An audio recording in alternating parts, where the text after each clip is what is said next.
Mohanavani Telugu podcast వింటున్న శ్రోతలందరికీ హృదయపూర్వక ధన్యవాదాలు. అమ్మో భూలోకం అంటున్న బొజ్జ గణపయ్య కథానిక వినండి. వినాయక చవితి ఇంకొక 2 రోజుల్లో ప్రారంభమవుతుంది. అంతే, వినాయకుని గుండెల్లో అలజడి.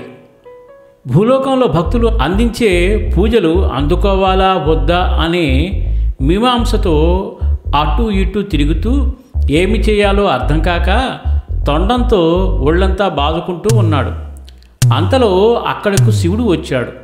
శివుడు విఘ్నేశ్వరుని చూసి, ఇందాకటి నుంచి నిన్ను చూస్తూ ఉన్నా, అటు ఇటు కాలు కాలిన పిల్లిలా తిరుగుతూ నీ తొండంతో ఒళ్ళంతా గొల్ల చేసుకుంటున్నావు. అయినా ఇంత చిత్రవధ ఎందుకు అనుభవిస్తున్నావు?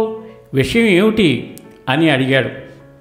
వినాయకుడు అన్నాడు, పాతకాలంలో అయితే భూలోకం వెళితే నేను కైలాసానికి తిరిగి రావాలని అనిపించేది కాదు. ఆ కాలంలో భక్తులు అద్భుతంగా నా వినాయక చవితిని 9 రోజులు చేసి భక్తి పారవస్యంలో మునిగిపోయి ఇష్టమైన ఆహార పదార్థాలను తయారు చేసి తినిపిస్తూ కీర్తనలు, నాటకాలు, పౌరాణిక నాటకాలు ఇలా ఎన్నో రకరకాల కళలను ప్రదర్శిస్తూ ఎంతో ఆనందింపచేస్తూ 9 రోజులు అప్పుడే అయిపోయాయా, మళ్ళీ కైలాసానికి వెళ్ళిపోవాలా అని కొద్దిగా నిరుత్సాహం కలిగేది. ఆఖరి రోజు ఎంతో అట్టహాసంగా నన్ను పంపించలేక బోరు బోరును ఏడుస్తూ, గణపయ్య నువ్వు ఇక్కడే ఉండిపోకూడదా? ఈ ఆచారం ఎందుకు? ఈరోజే నిన్ను నిమజ్జనం చేయాలంటే మా మనస్సు ఒప్పుకోవడం లేదు అని పెద్దవాళ్ళు చిన్నవాళ్ళు అందరూ బోరున ఏడుస్తూ ధర్మం ప్రకారం ఆచారం ప్రకారం చేయవలసిన కార్యక్రమం కనుక తప్పదు అనుకుంటూ నిమజ్జనం చేసేవారు. చాలా రోజులు నా ఉత్సవాన్ని నెమరు వేసుకుంటూ ఆనందంగా ఉండేవాడిని. అప్పుడు శివుడు అంటున్నాడు, నిజంగా నీ పూజలు భూలోకంలో చేసినట్టు ఎక్కడా జరగవు, అంత అద్భుతంగా చేస్తారు. దేవతలు అందరూ కూడా నీ పూజలు చూసి ఈర్ష్యాద్వేషాలతో రగిలిపోతూ ఉంటారు. అంత అద్భుతమైన పండుగ కదా, మరి ఇప్పుడు ఎందుకు వెళ్ళను అని అనుకుంటున్నావు అని ఈశ్వరుడు అడిగాడు. అప్పుడు వినాయకుడు ఈ రకంగా సమాధానం ఇచ్చాడు. చిన్నప్పుడు నా తల్లి ఎంతో ముద్దుగా ప్రేమగా సుగంధభరితమైన నలుగు పిండితో నన్ను అందమైన బొమ్మగా ప్రేమగా పిండిని తన చేతులతో నలిపి ఆకారాన్ని తయారు చేసి ప్రాణం పోసి ముద్దుగా పెంచితే, అనుకోని పరిస్థితుల్లో మీరు నా తలను ఖండించి అంతే అందమైన ఏనుగు యొక్క తలను తీసుకొచ్చి నాకు అతికించి పునర్జన్మ ఇస్తే ఇద్దరూ కలిసి ఎంతో ప్రేమగా నన్ను పెంచారు.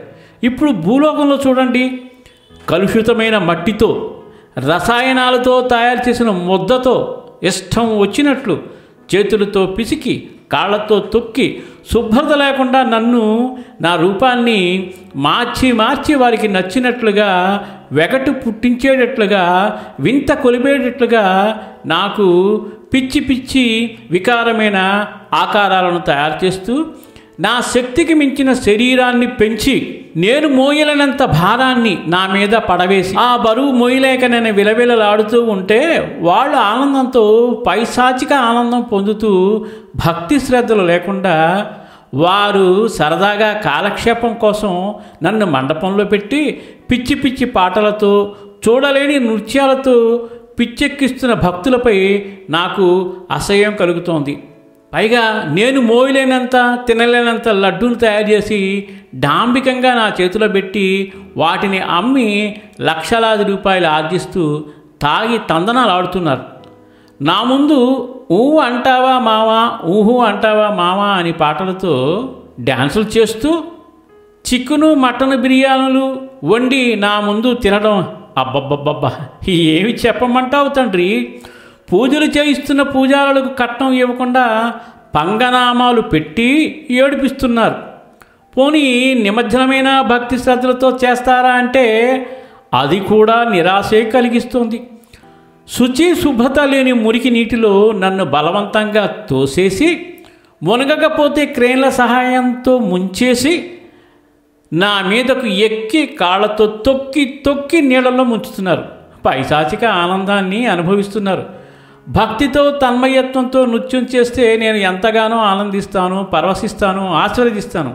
కానీ ఫుల్లుగా మద్యం తాగి ఆ మత్తులో వేసే డ్యాన్సులు నాకు వెగటు పుట్టించడమే కాకుండా ఆ కంపుకి కడుపులో కూడా దేవేస్తూ ఉంటుంది. ఇటువంటి చిత్రవదలు అనుభవిస్తూ భూలోకంలో నేను పూజలు అందుకోవాలా తండ్రి? ఆ సమస్య నన్ను తెగ వేధిస్తోంది. మీరు నా నోటితో చెబితే వినాలని అనుకుంటున్నారు కదూ? మీరు సర్వాంతర్యామి, మీకు తెలియనిదేముంది? ఇందులో నన్ను ఏం చేయమంటారో చెప్పండి అని బోర్న తన బాధను చెప్పుకున్నాడు వినాయకుడు. అప్పుడు శివుడు, ఇది కలికాలం, కలిమాయ, కలిపురుషుని ప్రభావం. ధర్మం కూడా నిలవలేని పరిస్థితుల్లో కుంటుకుంటూ గెంతుతున్నప్పుడు ఆ కలికి అందరూ బలి అవ్వక తప్పదు. ఏది ఏమైనా వారు మన భక్తులు, మన పిల్లలతో సమానం. వారిని సన్మార్గంలో పెట్టడం మన కర్తవ్యం. ఇటువంటి కనీస పూజలు కూడా లేకపోతే మన హిందూ ధర్మం మట్టిలో కలిసిపోతుంది. కాబట్టి ధర్మాన్ని మనం రక్షిస్తే ధర్మం మనల్ని రక్షిస్తుంది. కనుక ధైర్యంగా ముందుకు సాగి మా ఇద్దరి ఆశీస్సులతో దిగ్విజయంగా పూజలు అందుకుని వీలైనంత వరకు వాటిని సరిచేసి మన కైలాసానికి తిరిగి రా అని శివుడు బుజ్జగించి చెప్పాడు. అయినా గణపతి, తప్పు చేసేవాడిని శిక్షించాలి కానీ మనకు మనం శిక్షించుకోవడం ఏమిటి? నీ తొండాన్ని వాళ్ళ మీద జుడిపించు. ఒక్కసారి నువ్వు జుడిపిస్తే ఇంకా జీవితంలో ఆ తప్పు చెయ్యరు అని శివుడు వినాయకుడిని బొజ్జగించి సాగనంపాడు. బొజ్జ గణపయ్యకు ఇంకా చేసేదేమీ లేక ఆయాస పడుతూ ఏదో సాధిస్తాను అనే తపనతో భూలోకానికి బయలుదేరాడు వినాయకుడు. నిజంగా మనకే గనక మూడవ నేత్రం ఉండి తెలుసుకోగలిగితే మనకి వినాయకుడు పడే చిత్రవధ బాధ మన కంటికి కనిపిస్తుంది. కానీ ఇప్పుడు కళ్ళు మూసుకుపోయాయి కాబట్టి మనకేం తెలీదు. ఎవరైతే ధర్మంగా భక్తి శ్రద్ధలతో వినాయకుని పూజించారో వాళ్ళందరికీ కరుణా కటాక్షాలు లభిస్తాయి. ఎవరైతే తప్పుగా ధర్మానికి విరుద్ధంగా దేవుడి మనస్సు నొచ్చుకునేటట్లుగా ప్రవర్తిస్తున్నారో వాళ్ళకి ఇప్పుడే రిజల్ట్ రాకపోవచ్చు. ఫ్యూచర్లో తప్పకుండా వాళ్ళకి వినాయకుడి తొండంతో బడితి పూజే. మరి ఇంత అద్భుతమైన కథ వాస్తవంగా జరుగుతున్న కానీ పరిస్థితులకు రూపకల్పన చేసి మీకు అందిస్తున్నాను. ఈ కథను ఎక్కువ మందికి షేర్ చేసి మన ధర్మాన్ని రక్షిస్తూ మన ధర్మానికి తగ్గట్టుగా పూజలు చేస్తూ ఆ బొజ్జ గణపతి యొక్క ఆశీస్సులు పొందాలని మనస్ఫూర్తిగా కోరుకుంటూ, జై జై గణేశ, జై కొట్టు గణేశ, వరములివ్వు బొజ్జ గణేశ. సర్వేజన సుఖనభవంతు, లోకా సమస్త సుఖనభవంతు. ధన్యవాదాలు. స్వస్తి. మోహనవాణి తెలుగు పోడ్కాస్ట్ వింటున్న శ్రోతలందరికీ హృదయపూర్వక ధన్యవాదాలు. వినండి, వినిపించండి, వింటూనే ఉండండి. మోహనవాణి తెలుగు పోడ్కాస్ట్ మీరు వింటున్నారు. మోహనవాణి. మన మోహనవాణి కార్యక్రమాలు మీకు నచ్చినట్లయితే వెంటనే ఒక లైక్ చేయండి, అలాగే కామెంట్ చేయండి, ఎక్కువ మందికి షేర్ చేయండి. సబ్స్క్రైబ్ చేసుకోకపోతే వెంటనే మన ఛానల్కి ఇప్పుడే సబ్స్క్రైబ్ చేసుకోండి. ధన్యవాదాలు.